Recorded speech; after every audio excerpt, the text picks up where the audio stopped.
¿Qué tal, amigos? Estamos en su programa Diálogos Divinos. Les saludamos el doctor Salvador Tomasini. Hola, amigos. El amigo Alejandro Carrega. Hola, buenas y noches. Su servidora Alejandra López.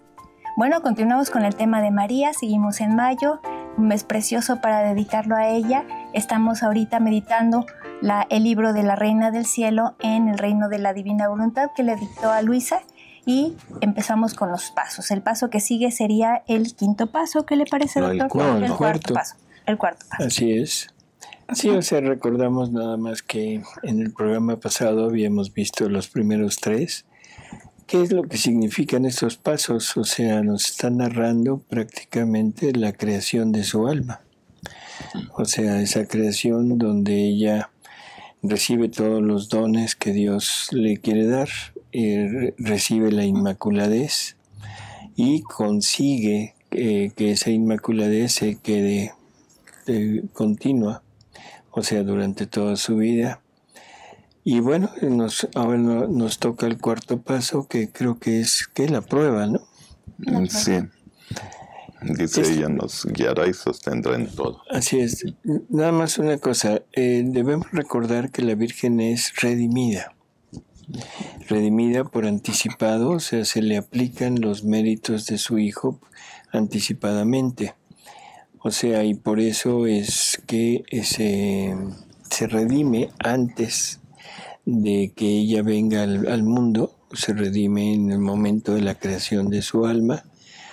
Y eso es lo que permite que todo lo que estamos viendo y escuchando de ella se haga realidad, porque si no, no se podría. O sea, ella forma parte de la familia humana y por lo tanto tenía que ser redimida forzosamente, ¿no? Entonces, redimida en la eternidad por los méritos de su Hijo anticipados, y después viene todo este proceso en donde Dios va poniendo todo lo que es necesario para que esa criatura pueda llegar a ser madre de Dios. Vamos a ver, cuarto paso. Dice, ahora debes saber, hija mía, que en cuanto fui concebida y puse en fiesta la divinidad, cielo y tierra me festejaron y me reconocieron como su reina. Yo quedé de tal manera unificada con mi Creador, que me sentía en los dominios divinos como dueña. Yo no sabía qué cosa fuera separación con mi Creador. Aquel mismo querer divino que reinaba en mí, reinaba en ellos y nos hacía inseparables. Y mientras todo era sonrisa y fiesta entre ellos y yo veía que no se podían confiar de mí si no tenían una prueba. Hija mía, la prueba es la bandera que dice victoria. La prueba pone al seguro todos los bienes que Dios nos quiere dar. La prueba madura y dispone al alma para adquirir grandes conquistas. Y también yo veía la necesidad de esta prueba, porque quería dar a mi Creador, como correspondencia de tantos mares de gracias que me había dado, un acto de mi fidelidad que me costase el sacrificio de toda mi vida. ¿Cómo es bello poder decir, me has amado y te he amado? Pero sin la prueba, esto no puede decirse jamás.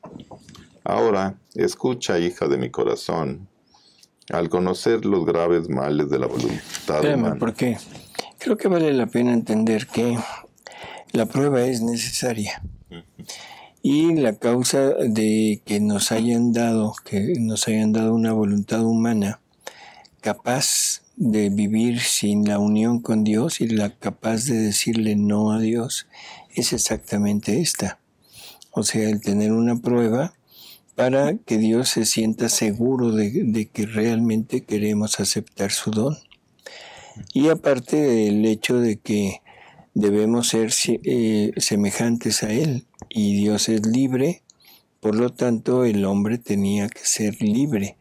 Tenía que usar su voluntad humana para decidir libremente si quiere o no quiere tener esa participación de vida divina que se le está ofreciendo, ¿no? Y la Virgen no es la excepción, o sea, ella también tiene que tener esto. Así que eso es lo que estamos oyendo. y la voluntad humana es necesaria.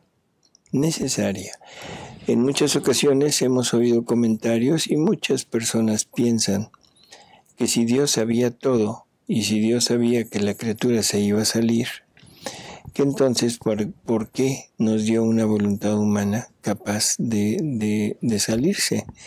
Pero es por eso, es la necesidad de ser libre y la necesidad de que ¿cómo diríamos? Que se acepte el don de la vida divina, pero sin ninguna presión de afuera ni ninguna obligación, sino que sea voluntario. Si nosotros hubiéramos sido inmaculados, ¿también no hubiéramos tenido que pasar esta prueba? Sí. O sea, la prueba es para todo mundo. Y si Adán no hubiera pecado, todos hubiéramos nacido inmaculados. ¿Esa era su prueba de Adán? Bueno, la prueba de Adán era el no hacer un acto de voluntad humana sola, ¿no? Uh-huh. Entonces todos hubiéramos nacido inmaculados, pero todos deberíamos de haber tenido una prueba. Pero como Adán hubiera pasado su prueba y se hubiera establecido el reino en Adán, no hubiera habido necesidad de un redentor. Uh-huh. O sea, Jesús no hubiera tenido que venir a sufrir, sino hubiera tenido que venir nada más a reinar. Y el perdón del pecado, sí, porque iba a haber pecado, ¿no? O sea, todos aquellos que fallaran en la prueba perderían su inmaculadez, pero hay que recordar las palabras de Jesús, o sea que si Adán hubiera pasado la prueba, él hubiera tomado a Eva y lo hubiera conducido a Jesús. Jesús hubiera perdonado a Eva y le hubiera borrado la memoria de lo que hizo y todo hubiera quedado igual. Entonces yo supongo que todos íbamos a estar aquí bajo la prueba y que si fallábamos, de alguna manera podríamos recurrir a la intercesión para que se nos perdonara la culpa sin necesidad de que hubiera venido Jesús a sufrir. Pero tendría que haber una voluntad arrepentida. Ah, claro, totalmente así. Igual que con el sacramento ahorita, ¿no? Uh-huh. En fin. Dice, ahora escucha, hija de mi corazón, al conocer los graves males de la voluntad humana en Adán y en toda su descendencia, yo, tu celestial mamá, si bien apenas recién concebida, lloré amargamente con lágrimas ardientes sobre el hombre caído.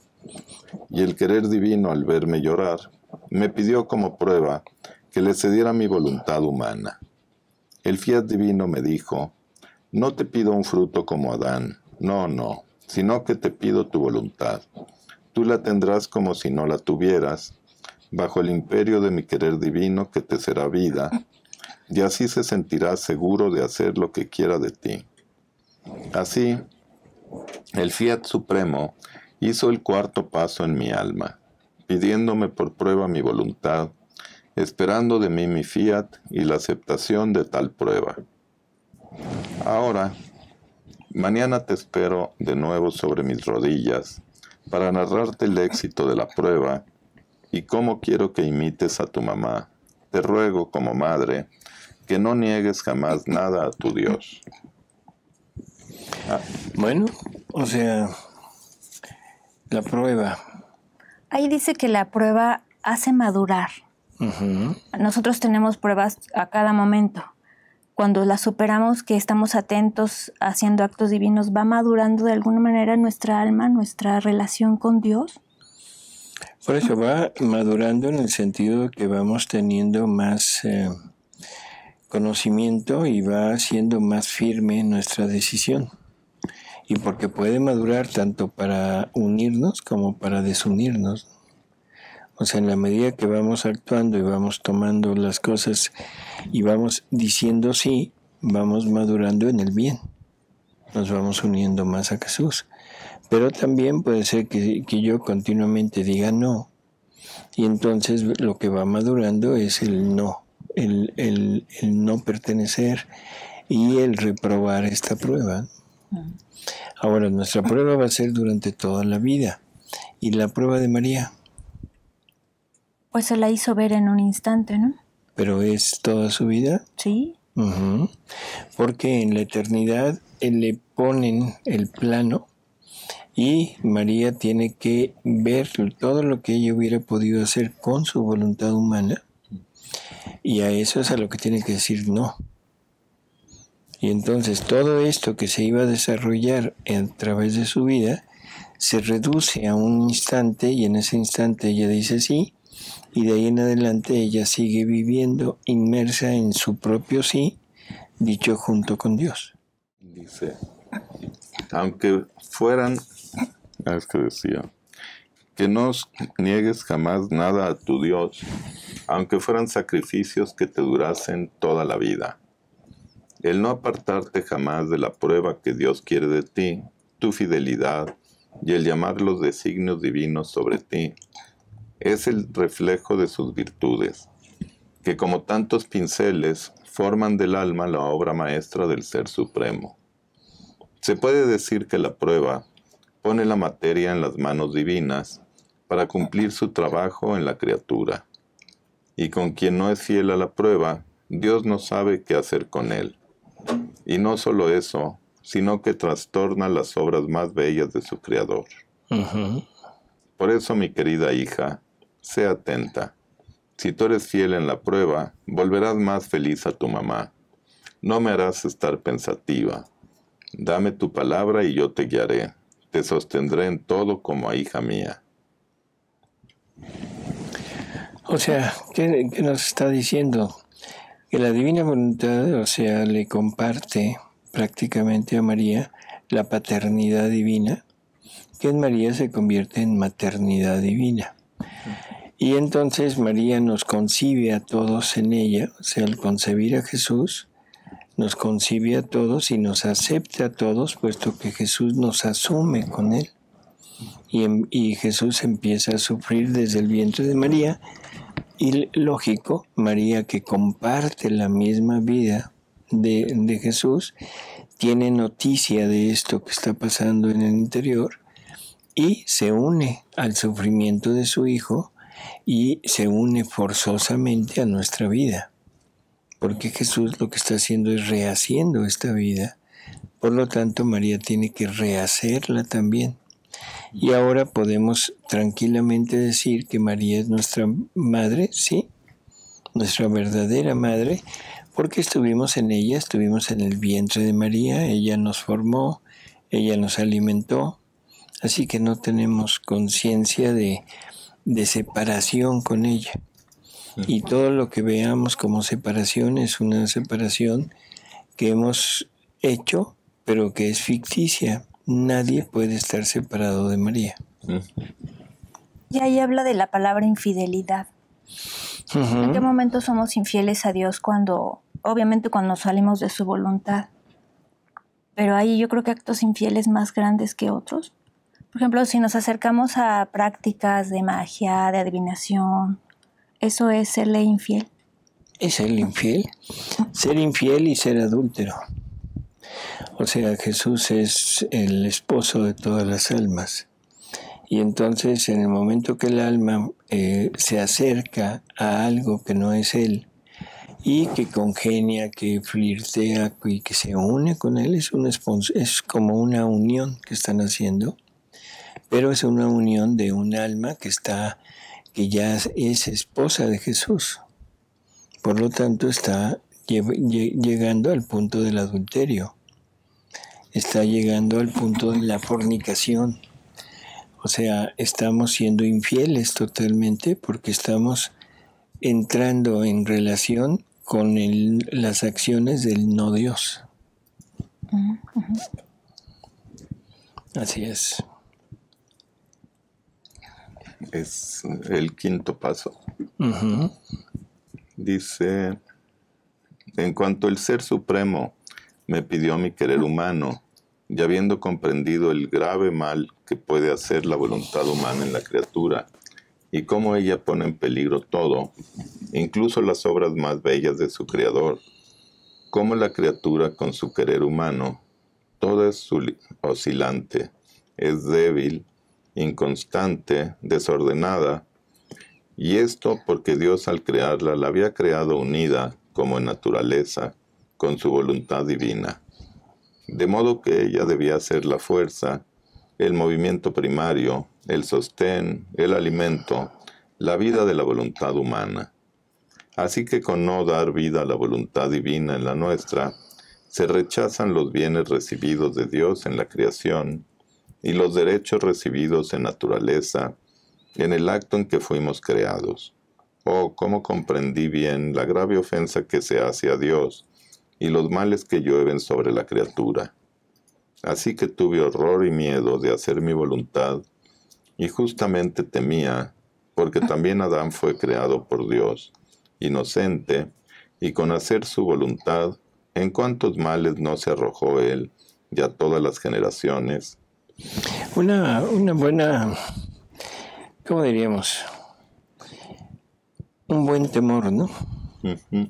O sea, está viendo a Adán, está viendo que Adán está lleno de divina voluntad, está lleno de vida divina, de todos los dones, agraciado y todo, y sin embargo cae.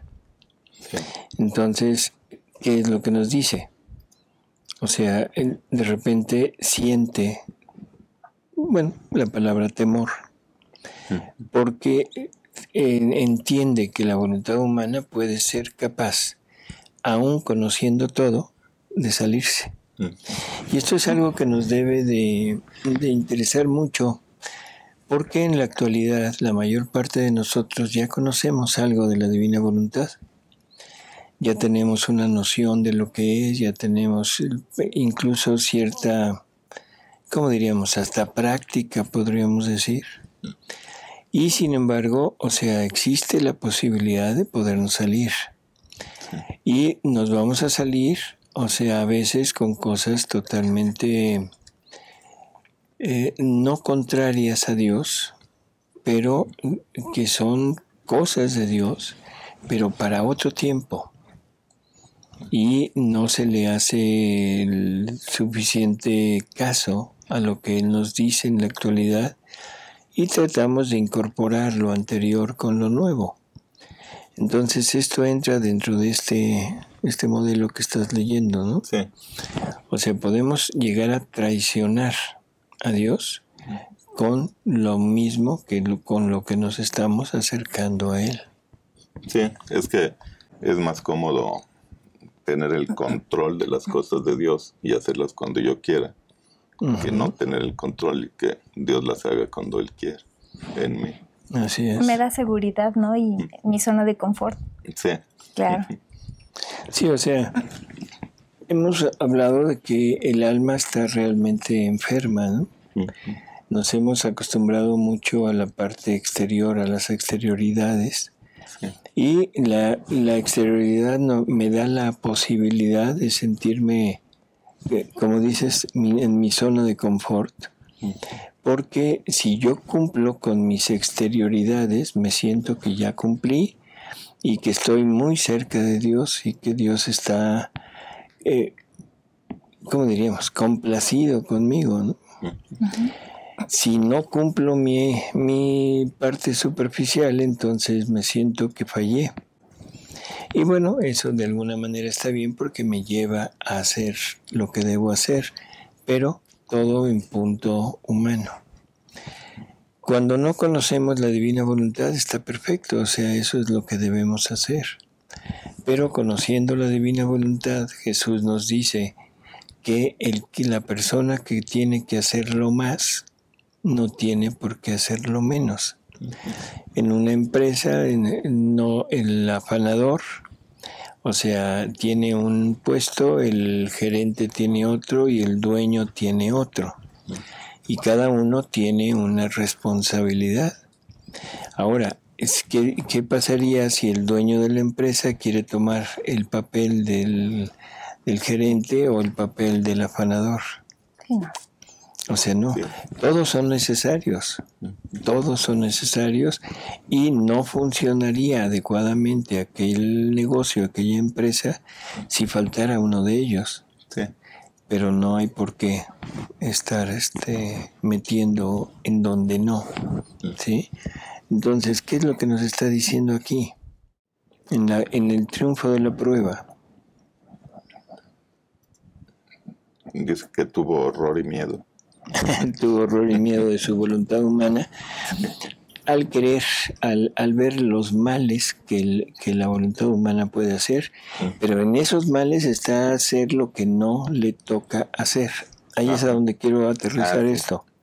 No nada más en el hacer el mal, porque eso sería muy fácil reconocerlo y quizá fuera muy fácil huir de eso. Pero ¿qué pasa si en vez de hacer el mal, la voluntad humana no acepta lo que le toca hacer en ese momento y se pone a hacer lo que no le correspondería ya por el lugar en donde está? Sí, pues digo un ejemplo de números, sacaría un alma del purgatorio y en lugar de sacar a 1,000,000 de almas del purgatorio. Bueno, de alguna manera, en vez de llegar a ser la madre del verbo, porque debería de haber tenido la vida divina, se hubiera quedado en una mujer santa, sí, pero incapaz de ser la madre del verbo. Sí. ¿Sí? Entonces, ese es algo que debemos tener muy, muy presente, ¿eh? A ella solamente se le ha dado ese privilegio de poder ver lo que hace la voluntad humana de mal. A Adán obviamente no se le enseñó. No, Adán tenía que aprenderlo, o sea, no en carne propia, sino debería de haberlo aprendido a través de Eva. Nosotros tenemos la experiencia del mal. O sea, nosotros hemos tenido que aprender el mal, pero por experiencia propia.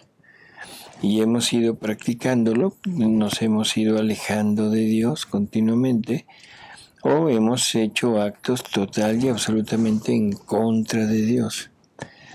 Pero, bueno, es esa prerrogativa que Dios le da al hombre de poder aprender el mal incluso con la práctica, pero después volver otra vez a su punto o definitivamente desviarse. Pero a nosotros está pasando lo mismo que pasó con María, pero en el tiempo. Estamos viendo ya lo que pasa con la voluntad humana. Ya lo estamos viendo. Lo estamos viendo, lo estamos sintiendo, porque en el momento que vamos viviendo de nuestra voluntad, nos vamos enfrentando a cantidad de problemas o de situaciones con las que no podemos enfrentar.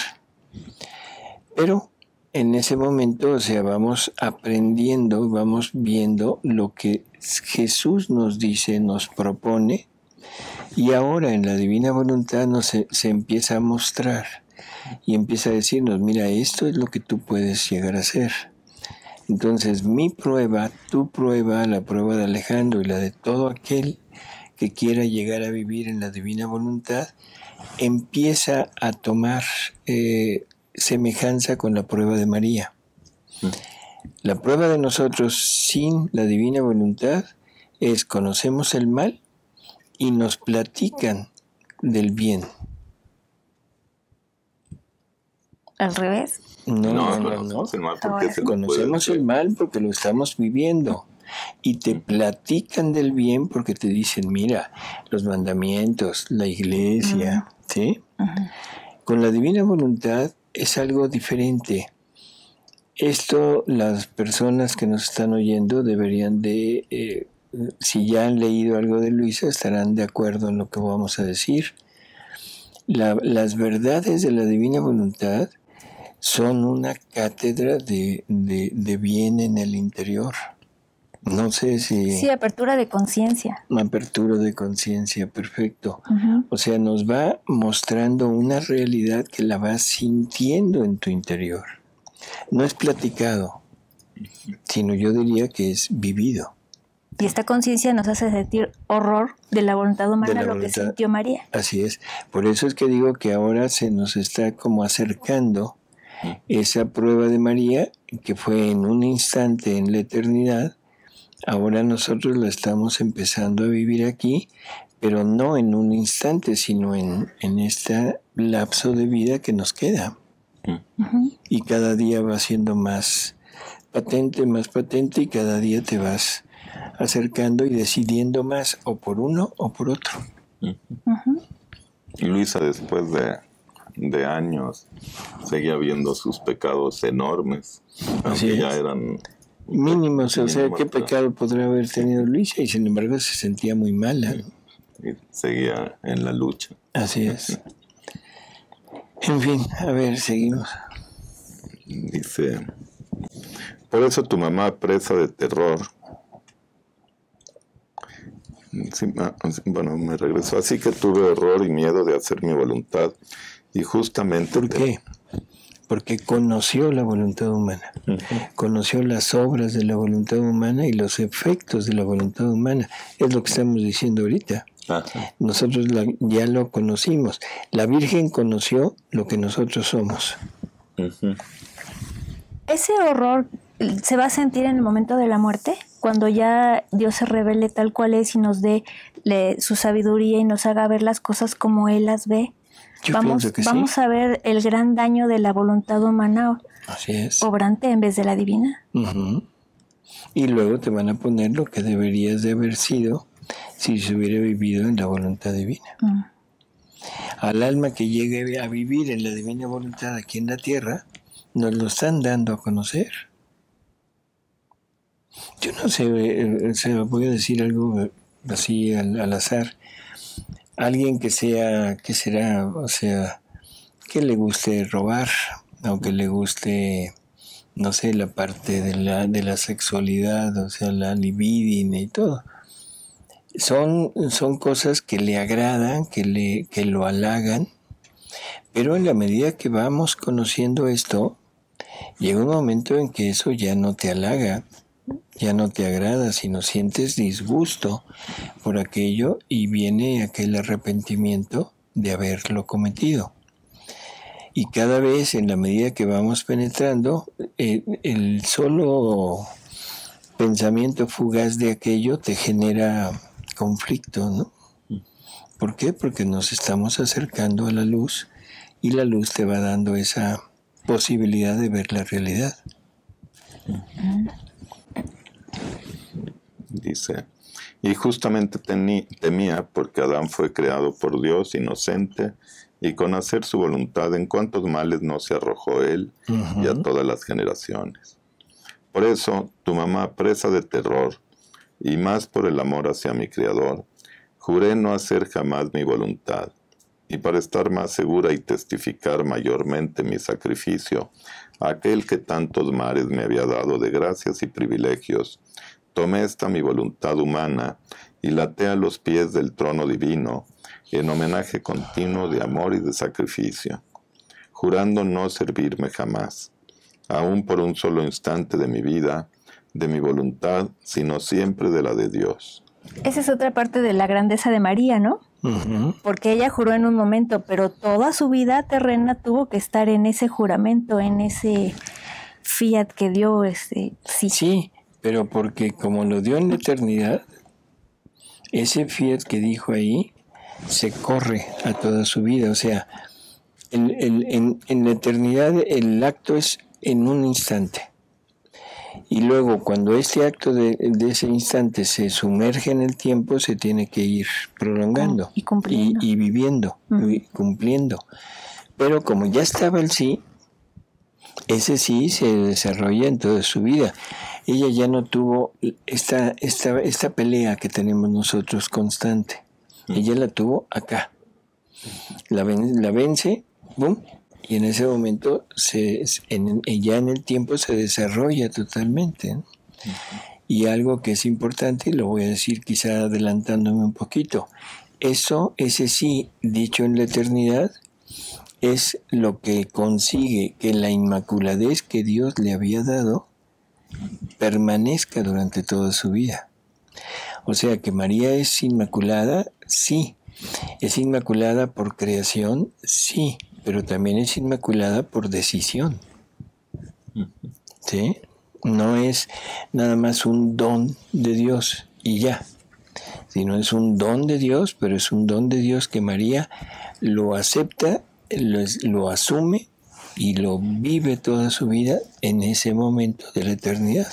Pero esa oportunidad se nos está dando ahora, ¿no? A nosotros se nos está dando la oportunidad de ir renunciando a lo nuestro, ir conociendo el mal, conociendo el bien, irnos acercando al bien. Y si algún día llegamos a vivir realmente en la divina voluntad, en el momento que la divina voluntad penetre como vida en nosotros, esa vida de la divina voluntad se va a extender hacia atrás, hasta el primer acto que hemos hecho. Y ese primer acto es el momento de la concepción. Por lo tanto, nuestra alma también va a tener ese beneficio de que la divina voluntad se extiende hasta el momento mismo de la creación de nuestra alma y volveremos a ser inmaculados. ¿Sí? ¿Por qué? Porque ahora es vida divina completa. ¿Dónde quedó nuestra vida humana? Ese es el intercambio de vida que hacemos con Jesús. Le damos todo lo nuestro, Él lo toma, lo lleva a la cruz, lo mata, lo deja en el sepulcro y resurge como vida ya glorificada, que tampoco es la de Él nada más, sino es la de Él, pero nos lleva a nosotros en Él. Entonces esa vida glorificada de Jesús es la mía, es la tuya, es la de Alejandro. ¿Y ya resucitamos inmaculados? Resucitamos inmaculados, o sea, bueno, de alguna manera, al final, al final del tiempo, cuando venga la resurrección ya de los muertos, que en nuestro cuerpo vuelva a la vida y se una con nuestro espíritu y con nuestra alma, encontrará un espíritu y un alma total y absolutamente divinas, por lo tanto inmaculadas. Y recordemos que el cuerpo, la naturaleza humana, nunca ha pecado. La naturaleza humana no necesitaba redención. Por lo tanto, la naturaleza humana limpia como es, se unirá a un espíritu y a un alma y a una voluntad, a una inteligencia y a una memoria totalmente purificados. Pero eso también sucede con los que pasan al purgatorio. No, porque ellos en el purgatorio van a dejar lo humano, Ajá. todo lo que hicieron humano, pero se van a poner un traje que no es hecho por ellos, que es el traje de la vida que Jesús vivió por ellos en este mundo. Entonces van a tener la apariencia de vida divina. Ok, qué interesante. Sí. Pero no van a tener méritos propios. No van a tener méritos como vida divina. Los méritos que alcanzarían serían los méritos que alcanzaron por medio de la santidad humana. ¿Sí? Pero no la santidad divina. Hija mía, tal vez a ti no te parezca grande mi sacrificio de vivir sin mi voluntad, pero yo te digo que no hay sacrificio semejante al mío. Más bien, todos los otros sacrificios de toda la historia del mundo se pueden llamar sombras comparados al mío. Sacrificarse un día, ahora sí y ahora no, es fácil, pero sacrificarse en cada instante, en cada acto, en el mismo bien que se quiere hacer, por toda la vida, sin jamás dar vida a la propia voluntad, es el sacrificio de los sacrificios y el testimonio más grande que puede ofrecerse.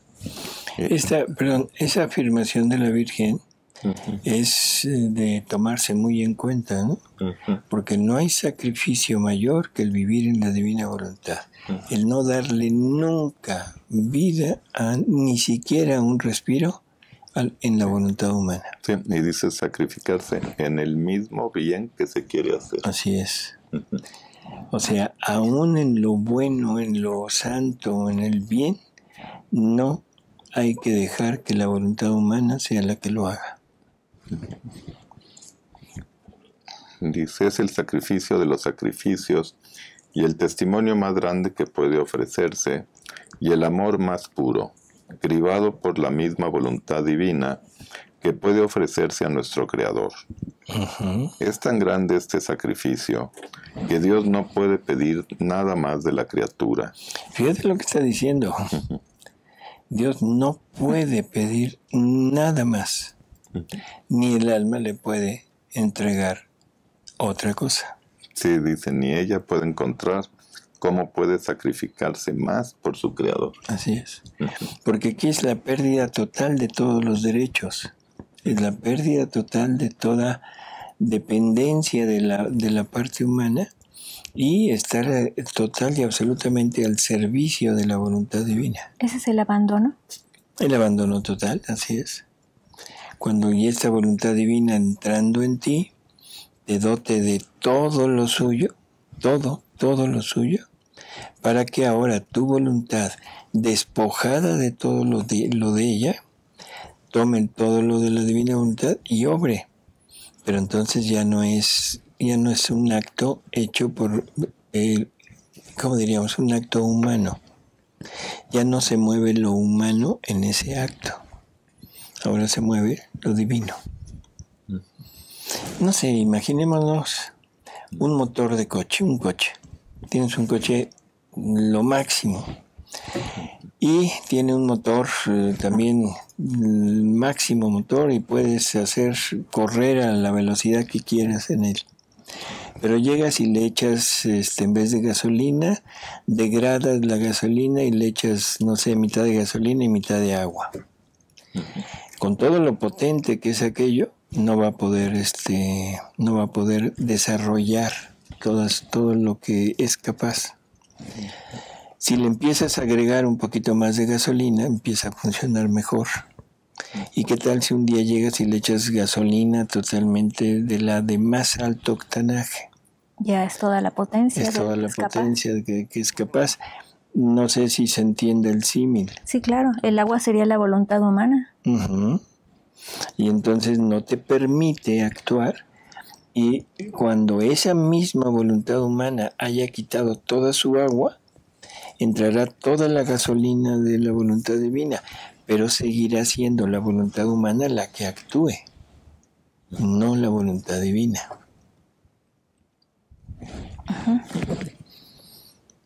Dice, ahora, hija mía amadísima, en cuanto hice don de mi voluntad a mi Creador, yo me sentí triunfadora en la prueba querida para mí, y Dios se sintió triunfador sobre mi voluntad humana. Dios esperaba mi prueba, esto es, un alma que viviera sin voluntad para ajustar las partidas con el género humano, para ponerse en actitud de clemencia y misericordia. Por eso te espero de nuevo, para narrarte la historia de lo que hizo la divina voluntad después del triunfo en la prueba. Y ahora, una palabrita para ti, hija mía. Si tú supieras cómo suspiro verte vivir sin tu voluntad, tú sabes que soy tu madre, y la mamá quiere ver feliz a su hija. Pero ¿cómo puedes ser feliz si no te decides a vivir sin voluntad como vivió tu mamá? Si lo haces así, todo te daré. Me pondré a tu disposición, seré toda de mi hija, porque tendré el bien, el contento, la felicidad de tener una hija que viva toda de voluntad divina. Esta es nuestra Madre, esta es la Virgen Santísima, que aparte de estar viendo lo grande que es, lo maravillosa que es, estamos viendo lo que quiere hacer con nosotros. O sea, no nos quiere separados, no nos quiere desunidos de ella, ni tampoco nos quiere como hijitos, como lo hemos visto ahora, ni como seguidores de ella, ni como siervos de ella, ni como nada. Nos quiere compartir su misma voluntad. Y si me comparte su misma voluntad como vida, la vida que ella tiene es su voluntad y esa me la da como vida, me está queriendo fundir con ella. ¿Y nos volvemos de su misma naturaleza? Perdón. O sea, La Virgen también es por don, ella es por gracia, pero nos quiere prácticamente iguales que ella, ¿no? Esto es maravilloso. Esta es una madre que ama a sus hijos. Así que en estos pequeños pasos, que pequeños, ¿no? Hemos ido adentrándonos un poco en la intimidad de María desde el mismo instante de la creación de su alma, porque aquí todavía no nace. Esto es la creación de su alma. Y nos ama con voluntad divina. Claro, así es. A ver, vamos al sexto paso. Pasamos al sexto paso. Hija queridísima, confía en tu mamá y pon atención a mis lecciones. Ellas te servirán para hacerte aborrecer tu voluntad y hacerte desear en ti aquel fiat santo que tanto anhelo formar su vida en ti. Aquí le urge a la Virgen. Así es. Le urge. Pero sobre todo, o sea, ¿qué nos está diciendo? Ella es la maestra que Pon nos va a atención a mis enseñar. lecciones, a este librito, que así empezó el libro, ¿te acuerdas? Te traigo este librito que hará maravillas en ti. Y ahora nos está poniendo el que esta petición sea atenta a estas lecciones. Hija mía, tú debes saber que la divinidad, después de que se aseguró de mí en la prueba que quiso, podía hacer lo que quería de mí. Todo podía darme, y puedo decir que nada me podía negar. Pero ahora regresemos al punto donde nos hemos quedado. Nada me podía negar. Bueno. Sí, pero ella sabía ya qué era lo que podía pedir. Bueno, lo que quería pedir. Era lo mismo que Ya la era lo divinidad quería, Sí, ¿no? pero pongámonos en el punto. ¿Qué querrá pedir la divina voluntad? Su reino. Lo mejor, Sí. para lo mejor de lo mejor, en cualquier sentido, y es su reino. Entonces María ya no degrada su petición a otras cosas que no sean su El reino. reino. Pero ahora regresemos al punto donde nos hemos quedado. Me reservaré en el curso de mis lecciones el narrarte lo que hizo esta divina voluntad en mí. Ahora escucha, hija mía. Después del triunfo en la prueba, el fiat divino hizo el sexto paso en mi alma, haciéndome tomar posesión de todas las propiedades divinas por cuanto a criatura es posible e imaginable. Wow. Las propiedades divinas. Todas las propiedades divinas. ¿De qué habla? Todo Dios, su acto único. Su acto Sus único, sus atributos, atributos, su voluntad. sus tres divinas personas. Nada más. Bueno, nada más. Oh, cómo quisiera ver a mi hija poseedora de todo, como lo soy yo. Por eso escucha a tu mamá. No quieras reconocer más tu voluntad humana. Si esto haces, todo será común entre yo y tú. Habrá una fuerza divina en tu poder. Todas las cosas se convertirán en santidad, amor y belleza divinas. Y yo en el desahogo de mi amor, así como me alabó el Altísimo, toda bella, toda santa, toda pura eres tú, oh María. Diré, bella, pura y santa es mi hija, porque posee la voluntad divina. Precioso, precioso. Así Todo es. un poema esto. Ujú. Estos 6 pasos simbolizaban los 6 días de la creación, y en cada uno de los cuales, pronunciando un fiat, hacía como un paso, al pasar a crear ahora una cosa y ahora otra. El sexto día hizo el último paso con decir, fiat, hagamos al hombre a nuestra imagen y semejanza. Y el séptimo se reposó en sus obras, como queriéndose gozar todo aquello que con tanta magnificencia había creado. Y en su reposo, observando sus obras, decía, «¿Cómo son bellas mis obras? Todo es orden y armonía». Y viendo al hombre en el ímpetu de su amor, agregaba, «Pero el más bello eres tú. Tú eres la corona de todas nuestras obras».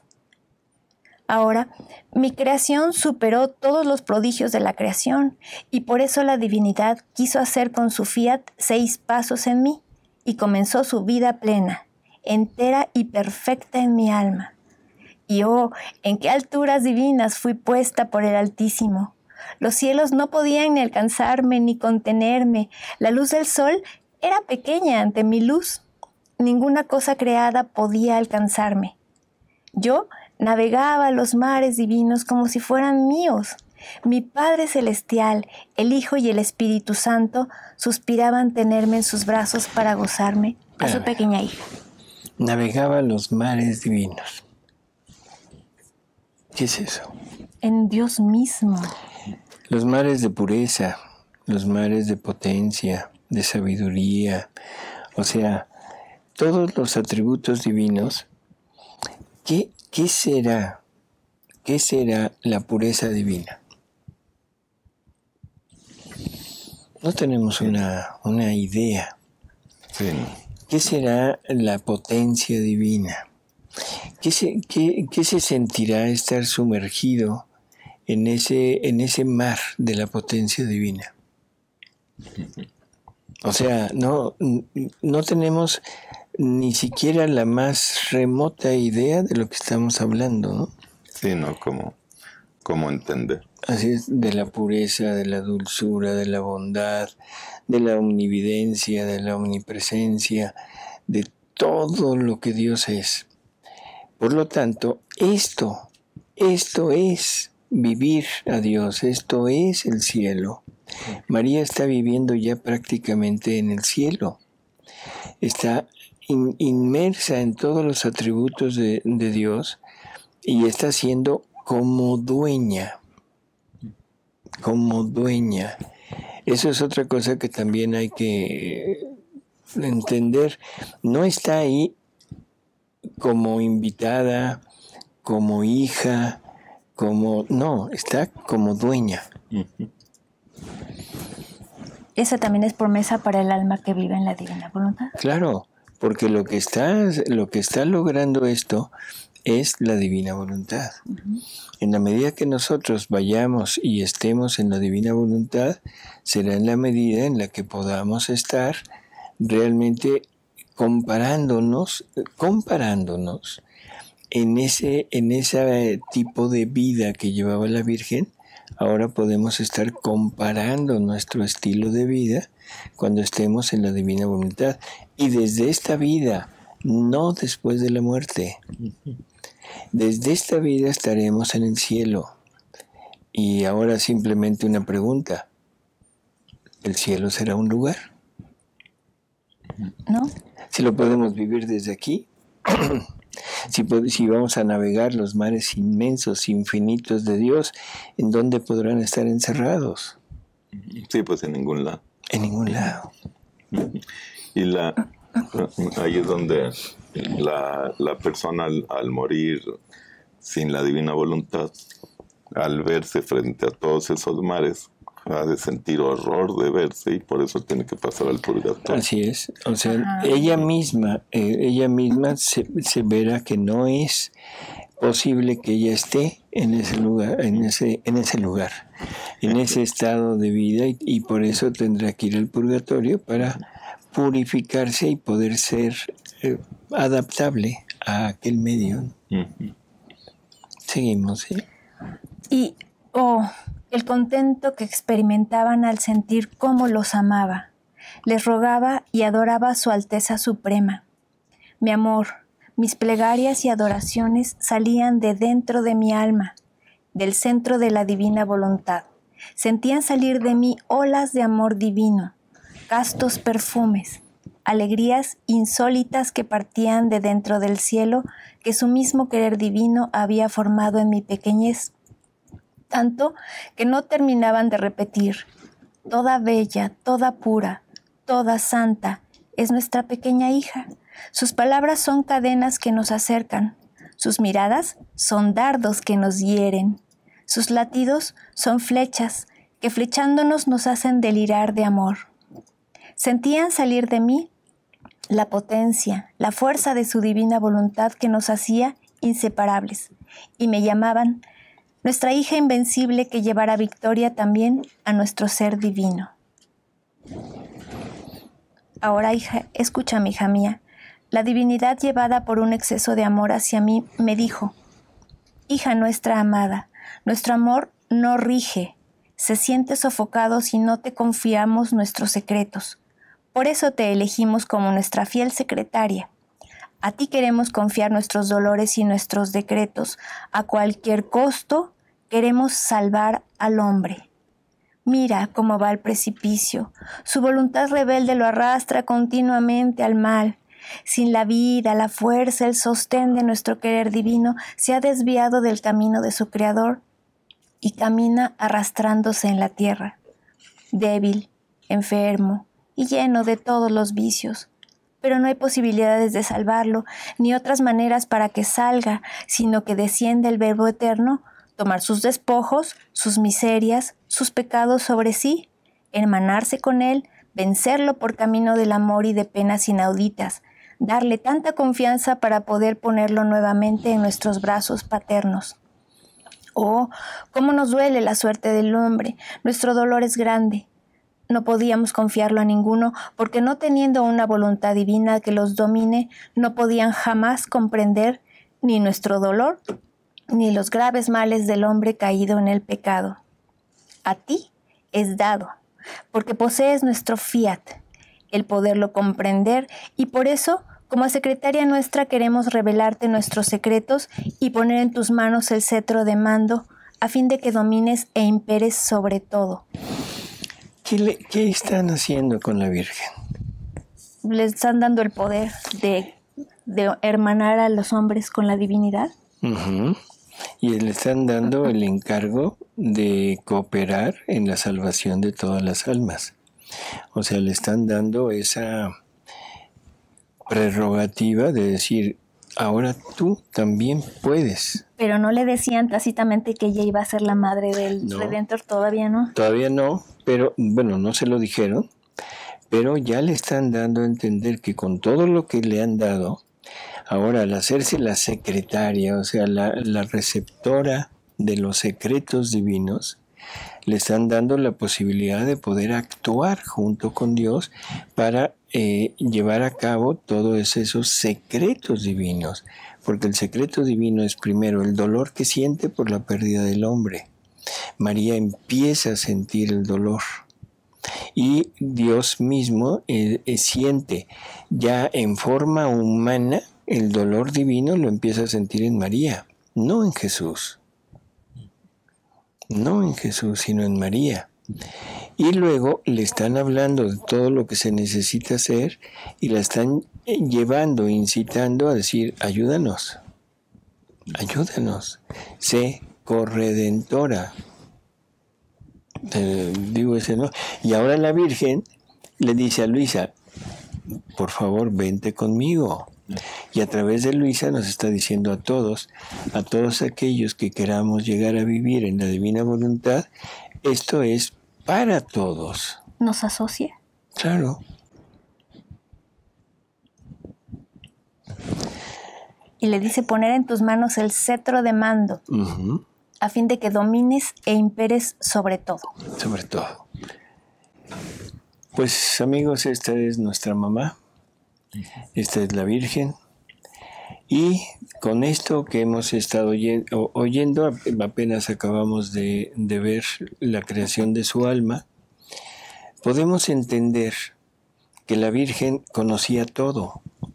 No era la niña inocente, toda humildita de Nazaret, en que no sabía ni siquiera lo que iba a pasar, y que tenía que ir descubriendo poco a poco a través de los años quién era su hijo, quién era ella. Estamos hablando de la Virgen, no estamos hablando de una mujer santa, no, estamos hablando de la Virgen. Sí, que ya tenía todo depositado. Así es, y que lo conocía, y que lo usaba, y que estaba en continuo contacto con la divinidad. Lo único que no le habían dicho era que era la madre. O sea, ella no venía a ganarse el cielo, ya lo tenía ganado. Claro. El cielo era María. Estas revelaciones son el parteaguas para conocer realmente la grandeza de María. Por supuesto. Todo lo que es la divina voluntad. De María no se podía conocer nada absolutamente nada si no estaba en la revelación de la divina voluntad. ¿Cómo entender quién es María? Si María es una pobre niña allá de Israel, que de repente se ve como, ¿cómo diríamos?, asaltada por toda una divinidad para volverla la madre, ¿sí? No, esto nos habla de un Dios que tiene un decoro en sí mismo y que respeta ese decoro, que tiene que venir, va a venir a nacer en este mundo, pero no puede venir a nacer de cualquier mujer. Sí, ¿no? No puede venir a nacer a convivir con una voluntad humana que es su peor enemigo. En fin, sigamos conociendo a la Virgen. Los invitamos para nuestro próximo programa y pues agradecerle, Alejandra. Gracias, doctor. Alejandro. Gracias. Y a ustedes, amigos. Gracias. Y seguiremos con la Reina del Cielo. Los esperamos en el próximo capítulo. Hasta luego. Hasta luego.